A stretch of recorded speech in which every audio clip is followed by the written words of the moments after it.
Hi there. Hi, Christina. How are you? I am well. Thank you for talking to me about this. I loved this so much. I Oh, thank you. I had the My Little Pony toys as a kid, Me too. which I love that they're still around because it makes me feel like I made good toy choices as a child. I'm curious, when did you become familiar with them? Did you just always sort of have them around? Always. I think it's just one of those things that's such an iconic part of everyone's childhood. I always remember knowing about My Little Pony and having a My Little Pony, and me and my sister just brushing their hair. I remember that so vividly. And of course, the theme song. When the opportunity to be a part of this came your way, what was your reaction then? I mean, was it like just, oh my God, sign me up? Yes, it was such an easy yes. It's such a beautiful and magical world, and something that so many people have loved for so many years. And the cast is just incredible. I mean, actors that I've admired my whole life, and then other female actresses who are just amazing. And it's so cool that all of our heroines, all of our pony heroes are females. It's really amazing. And yeah, it's been such a pleasure and such an honor to be a part of this. When you read the script, how easy was it to imagine what the world would look like? And how did actually getting to see it in the finished film compare to what you thought it would be? I think the world was so much bigger and so much more magical than what we imagined. And that's so beautiful. I guess that's the power of animation and the power of My Little Pony. And the way that animation works, you only kind of get to see the pieces that you're in. So it was really special to kind of watch the movie as a fan and see so many things that I hadn't actually seen. And it's just such a beautiful world with so many important messages. This really is such a cute and sweet story. Is the script that you first read essentially the final film, or did it change and evolve along the way at It all? was very close. I mean, I think, animations take years and years to develop. So this had been in the process for a long time before we even as cast joined on. But I was pretty impressed that the final script was very true to the original script. I mean, there are certain things that are improvised in the moment and certain things that maybe I said that weren't in the script that made it to the movie. But all in all, it was pretty close to the original. A lot of actors talk about not being able to watch their own performances. Yeah. Are you someone who normally doesn't like watching yourself? And does it make it any easier when it's an animated project and it's just your voice bringing the character to life? Definitely makes it easier when it's an animated project for sure. But, I think a lot of actors, and myself included, were our own worst critics, which can be a really beautiful thing because it pushes you to try and work harder and to challenge yourself more and to push yourself beyond your limits. But it can also be an Achilles heel. I think that's why it makes it hard to see ourselves on camera. But it's kind of making that conscious decision in your brain to separate yourself from the character that you're playing, and knowing that what you see on camera isn't Sofia, but it's whatever character I'm stepping into. And sometimes it's a hard thing to do. The story is less based in a fantasy world and more feels like it's in a current world that's very much identifiable to kids today. What did you find yourself most identifying with when it comes to this story? So many things. I mean, to me, that the most powerful and most important and crucial message of My Little Pony is, like you said, that despite this taking place in the magical world of Equestria, the heart of the story is so real and so important and so timely. It's the story of the power, I guess, the greatest magic in the world, which is the power of love and the power of inclusivity and the power of unity, um, in a world that has been kind of torn apart by hatred and division. These ponies who are these kids who, in the eyes of the world, are these tiny voices, can change the world, can change their great big world by making that fearless choice of choosing love despite the forces of the world trying to keep them apart. And that's exactly what's happening in our world today. And our young generation is the trailblazing generation that's kind of leading the way in the path to love. What do you love about Princess Pipp Petals? Aside from just having a fabulous name like that, what did you most enjoy about getting to voice her and to find her voice? I love her confidence, and she's just so beautifully, bravely herself. And I also love that she loves music so much because, Pip and I have that in common. And I loved her energy and her spirit. Each of our ponies are kind of so uniquely themselves, and that's so beautiful, such a beautiful thing to celebrate. But Pip is special. She's definitely a force. At what point did you get to see what she would look like? And did seeing her affect how you voiced her in any way? I saw a drawing of her when the project was offered to me, and in the most beautiful way, and she just kind of jumped off the screen. And but it was pretty magical to see her animated. And of course, seeing her and how they had envisioned her helped in my performance and kind of the heart that I put into Pip. How would you say you're most like Pip? And is there a quality of hers that you wish you had? Me and Pip are both lovers of music, and Pip is devoted to her Pip Squeaks, which are her fans. And I'm also so wholeheartedly devoted and grateful to those that I'm lucky enough to be on this journey with, my fans. I think we're different in that I really try to work hard to live in the present and not to be consumed by our cell phones, while Pip, I think, is learning the difficult lesson that a lot of kids these days are learning, and that is that it's so easy to get consumed by the world of social media and to live life through a lens rather than being present in the moment. And Pip learns that in our film. I saw the video of you opening and playing with your toy for your character and her whole palace. Even though you're voicing a pony, do you still feel a sense of ownership of the character? Does she feel like she's a representation of you? It's interesting. I guess there's a piece of ourselves in all the characters that we play. We leave a little piece of our heart behind. So yeah, absolutely. It's pretty surreal when you see the toy. And it's kind of an out-of-body experience. I think that's the heart that you put into the character. That's your voice. So that will never not be surreal for sure. How did this voice process work? Did you ever get to work with any of your co-stars? Were you alone the entire time? We were all alone. It was also during COVID. So it was extra alone and extra careful. Even our directors were in different parts of the world and they were all there via Zoom.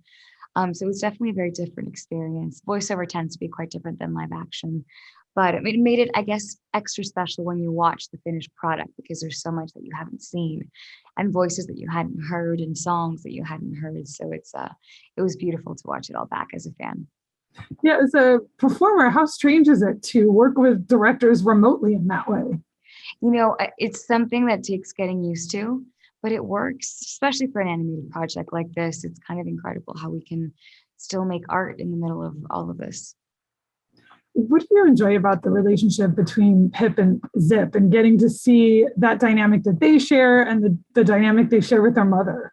Pip and Zipp and the royal family has, I think, an incredibly relatable dynamic. You know, Pip is this force. She's a pop princess and she takes her role of princess really seriously and the responsibilities that come with it and the expectations. While Zipp really resents royalty and really resents the expectations that come with being a princess. And so, like a lot of sisterhood relationships that start in the beginning, there's friction because Pip just wants to be loved and accepted by her sister, and her older sister's kind of dismissive of her. But when they embark on this really beautiful journey, their lives change forever and their friendship changes forever and they become best friends. And I think they see each other. They see their sparkles for who they are and they accept it and they embrace it. And that is so beautiful. And, you know, my sister is my best friend. And I know that so many girls out there feel the same. And there's nothing more special than that relationship. Glowing Up is such a great song. What was your reaction the first time you heard the song? What was it like to make that your own? I just thought it was such a cool song.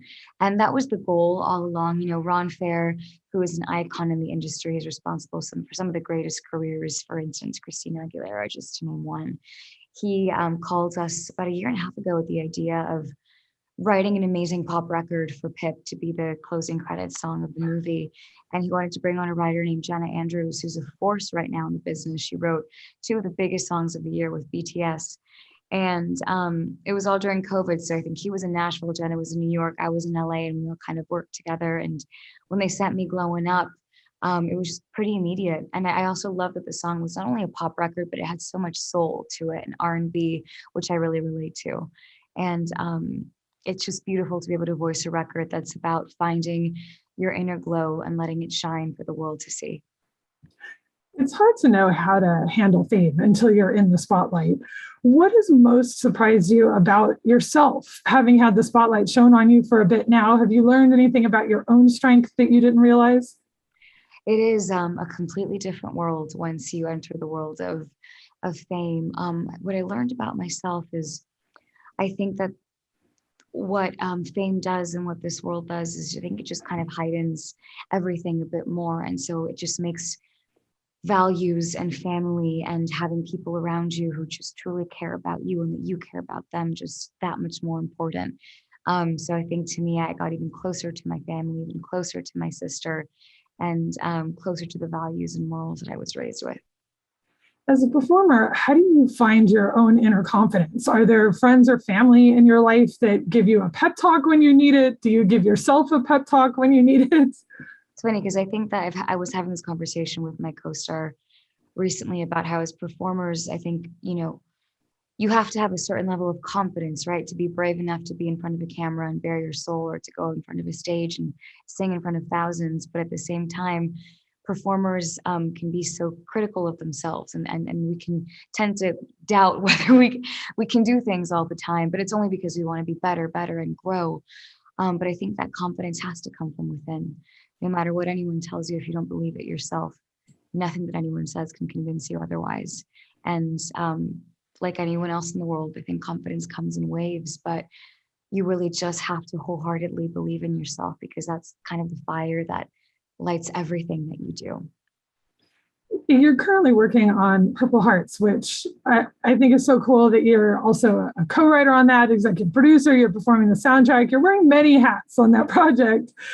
How did that happen? What was it about that you felt connected enough to that you wanted to become so involved with it? Thank you so much. I just drove in this morning. I had 2 concerts this weekend while filming the movie, and we were capturing content for the movie. So it has been the most extraordinary. We've been shooting for 3 weeks, and I don't ever want it to end. I've been developing this project with my director, Liz Allen, and with our partners at Alloy and now Netflix for 4 years now. And I'm just forever grateful to Liz, who believed in me when we were shooting Perfectionist and wanted to bring this to life with me as a producer with her. And for me to have a voice in developing Cassie and the world of Purple Hearts. What drew me to the story the most was the message. And when I first read the title, I asked Liz if Purple Hearts meant it was the blending of a red and a blue heart. And she giggled and she said, I hadn't thought of it that way, but that's exactly what our story is. And, we live in a country that is so incredibly divided right now, red versus blue. And this story is about choosing not to see color and choosing love above all things, and how a red heart and a blue heart can come together and choose love, and it can change the world in the most beautiful way. And I came on as a writer as well for the music, and I was able to write with, I'm not sure if I can say who it is quite yet, but my co-writer on this project is one of the greatest writers of our generation. I'm so grateful to work with him, and we really poured our hearts into bringing Cassie's music to life, and it's just been the most challenging role of my life and the most rewarding one so far as well. Sounds really exciting. Yeah, thank you. Well, you've had a successful acting and singing career. You're branching out into being a writer and producer. You're a brand ambassador for Revlon. You're a role model for a lot of young people. Can you appreciate the success that you've already achieved? Does that directly fuel a drive to push you even further? It just hearing you say everything, I have to pinch myself and take a step back, because it doesn't feel real. And just this weekend, when I was looking out into the crowd and hearing people sing my songs back, or a couple of them were holding my little ponies, or a couple of them were dressed as Evie, or a couple of them were showing me the Revlon lipsticks, is unreal. And I'm just so lucky because I get to do what I love every single day, and it doesn't feel like work. I just feel like the luckiest girl in the world. And what fuels me the most is those young men and women, and however they identify, the fact that they connect to me and that can connect to them in a way is the most special thing in the world. And every story that I tell for them. And I just long to keep doing it. It definitely seems like a huge responsibility, but at the same time, a lot of fun. That's exactly what it is. It is a huge responsibility, but I don't think I know that I wouldn't have it any other way.